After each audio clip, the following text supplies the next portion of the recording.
Hello, welcome to my channel. ഇന്ന് ഞാനിവിടെ പറയുന്നത് 5ാം ക്ലാസ്സിലെ സോഷ്യൽ സയൻസിലെ ഒന്നാമത്തെ പാഠമായ a road to history. Prehistoric period. You have many used the written records and documents to prepare the history of your school. And you, what source can be used to draw out information of human life that exists before the beginning of the art of writing? The remains of the materials that human beings of those age made and used help us to construct knowledge on those period. A few such objects can be found in the picture given below. The period before the formation of art of writing is known as prehistoric period. ഇന്ത്യയിലെ ചരിത്ര രചനയ്ക്ക് എഴുതപ്പെട്ട രേഖകളാണല്ലോ കൂടുതലും ഉപയോഗിച്ചത്. എന്നാൽ എഴുത്തുവിദ്യ രൂപപ്പെടുന്നതിന് മുൻപുള്ള മനുഷ്യ ജീവിതത്തെക്കുറിച്ച് അറിയാൻ എന്തെല്ലാം സ്രോതസ്സുകൾ സഹായിക്കും? അന്നത്തെ മനുഷ്യർ നിർമ്മിച്ചതും ഉപയോഗിച്ചതുമായ വസ്തുക്കളുടെ ശേഷിപ്പുകളാണ് ആ കാലഘട്ടത്തെക്കുറിച്ച് അറിയാൻ നമ്മെ സഹായിക്കുന്നത്. അവയിൽ ചിലത് ചിത്രത്തിൽ നിന്ന് കണ്ടെത്താം. എഴുത്തുവിദ്യ രൂപപ്പെടുന്നതിന് മുമ്പുള്ള കാലം ചിത്രോതീത കാലം എന്ന് അറിയപ്പെടുന്നു. Stone tools used during the prehistoric period. Cave painting. ചരിത്രാതീത കാലത്ത് മനുഷ്യർ ഉപയോഗിച്ചിരുന്ന ഉപകരണങ്ങൾ. Historic period. Observe the picture given below. Books, early coins, palm leaves, stone inscription. These sources provide written information and they help to record history along with the sources from the prehistoric period.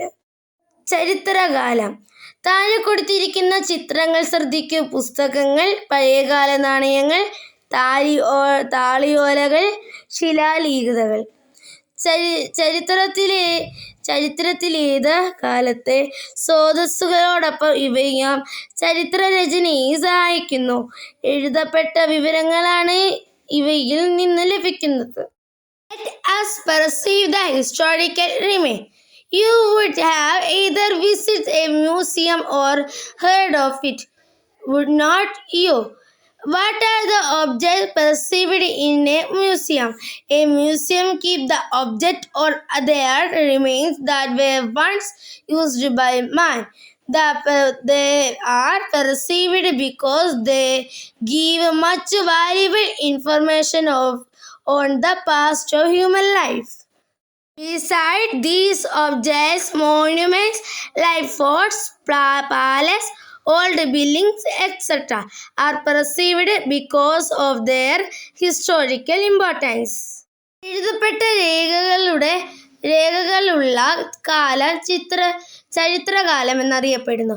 ചരിത്രകാലവും ചരിത്രീതകാലവും തമ്മിലുള്ള വ്യത്യാസം വ്യക്തമാക്കുക. ശേഷിപ്പുകൾ സംരക്ഷിക്കാം. നിങ്ങൾ museum കണ്ടിട്ടുള്ളവരോ അതിനെക്കുറിച്ച് കേട്ടിട്ടുള്ളവരോ ആണല്ലോ. എന്തെല്ലാമാണ് മ്യൂസിയത്തിൽ സംരക്ഷിക്കുന്നത്? കഴിഞ്ഞ കാലങ്ങളിൽ മനുഷ്യർ ഉപയോഗിച്ചിരുന്ന വസ്തുക്കളുടെ അവയുടെ ശേഷിപ്പുകളോ ആണ് അവിടെ സൂക്ഷിക്കുന്നത്. കഴിഞ്ഞ കാലത്തെ മനുഷ്യരുടെ ജീവിതത്തെക്കുറിച്ച് വിവരങ്ങൾ നൽകുന്നതുകൊണ്ടാണ് അവ സംരക്ഷിക്കുന്നത്. ഇത്തരം വസ്തുക്കൾക്കു പുറമെ കോട്ടകൾ, കെട്ടിടങ്ങൾ, സ്മാരകങ്ങൾ മുതലായവയും സംരക്ഷിക്കപ്പെടുന്നു. Look at the picture. This is Palakkad Fort. This is Fort in Palakkad. It is more than 200 years old. We still perceive it. Why are the historical monuments perceived? Discuss. Visit place of historical importance and prepare a report on it. Palakkad കോട്ട. പാലക്കാട് പട്ടണത്തിൽ സ്ഥിതി ചെയ്യുന്ന കോട്ടയാണിത്. ഈ കോട്ടയ്ക്ക് 200 വർഷത്തിലധികം പഴക്കമുണ്ട്. നമ്മളിത് ഇന്നും സംരക്ഷിക്കുന്നു. ചരിത്രീയ ശേഷിപ്പുകൾ സംരക്ഷിക്കുന്നതിന് കാരണം എന്തായിരിക്കാം? ചർച്ച ചെയ്യും. You can find the picture given below and the remains related to the funeral practices in ancient Kerala. Find out their names and write them down in the columns provided. Kudakallu, umbrella stone. Use of: it is umbrella shaped stone used for funeral practices in ancient Kerala. Muniara, dolmen. Use of: it has the shape of table. It has room used for funeral practices.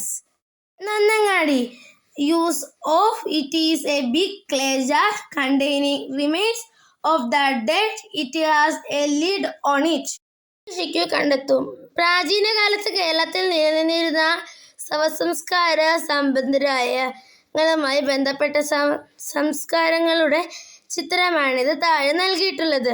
അവയുടെ പേരുകൾ അന്വേഷിച്ചെഴുതൂ. കുടക്കല്ല്. ഉപയോഗം: കുടയുടെ ആകൃതിയുള്ള കല്ലാണിത്. പുരാതന കേരളത്തിൽ ശവസംസ്കാര ചടങ്ങുകൾക്കായി ഉപയോഗിച്ചു. മുണിയറ. ഉപയോഗം: അതിന് മേശയുടെ ആകൃതിയുണ്ട്. ശവസംസ്കാര ചടങ്ങുകൾക്ക് ഉപയോഗിക്കുന്ന ഒരു മുറിയുണ്ട്. നന്നങ്ങാടി. അത് ഒരു വലിയ മൺപാത്രമാണ്. മരിച്ചവരുടെ അവശിഷ്ടങ്ങൾ അടങ്ങിയിരിക്കുന്നു. അതിന്മേൽ ഒരു മൂടുപടം. Today, the Christian era is the common scale of theology all over the world. The period in history is divided into AD and BC based on the birth of Jesus Christ. The time before and after the birth of Jesus Christ is known as BC, before Christ, and AD, Anno Domini, respectively. Now they are also known as CE, Common Era, and BCE, before Common Era. 1930 Gandhiji ഉപ്പു സത്യാഗ്രഹം നടത്തിയത്. സ്വാതന്ത്ര്യം കിട്ടുന്നത് എത്ര വർഷം മുമ്പാണ് ഉപ്പു സത്യാഗ്രഹം നടന്നത്? കാലഗണന നടത്തുന്നതിനായി സ്വാതന്ത്ര്യം കിട്ടിയ വർഷത്തെയാണ് നമ്മൾ ഇവിടെ അടിസ്ഥാനമാക്കിയത്. ഇന്ന് ലോകത്ത് പൊതുവായി കാലഗണനയ്ക്ക് ഉപയോഗിക്കുന്നത് ക്രിസ്തു വർഷമാണ്. യേശു ക്രിസ്തുവിന്റെ ജനനത്തെ അടിസ്ഥാനമാക്കി കാലത്തെ AD, BC എന്നിങ്ങനെ വിഭജിച്ചിരിക്കുന്നു.